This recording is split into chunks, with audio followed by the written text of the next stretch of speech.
Sa ating lahat. So, ang topic po natin ay Beyonce, likas na mayayain pero may itinatagong. Ayan. So, rehearsal po ito at kita naman po natin napakagaling po ni Beyonce, mapapabilib ka, dahil nga, di mo expected na ganun siya rumampa at sanay na siguro to si Beyonce, lalong-lalo na po sa school. Kasi alam naman po natin sa paaralan, maraming mga patimpalak. Dyan po, nagsisimula yung pag-boss ng confidence ng isang tao, So, kita po natin, kung paano i-handle ni Beyonce ang kanyang pagkamahiyain.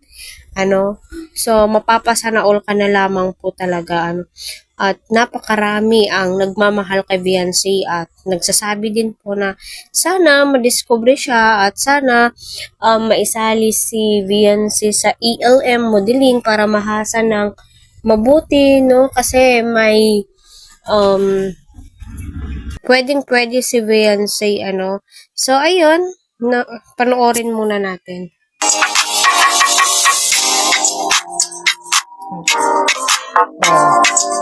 Di ba?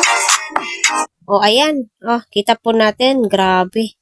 Yung confidence ni Beyonce, masasabi mo po talagang 10 out of 10 is nasa 9.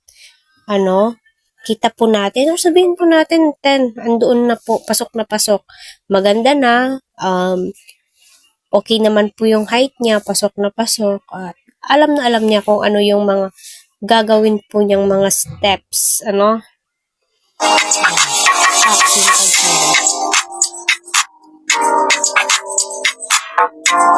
di ba? Ang galing talaga ni Beyonce, kaya marami ang napabilib sa kanya at sana madiscover daw po siya ika nga ng kanyang mga supporters. Go Beyonce.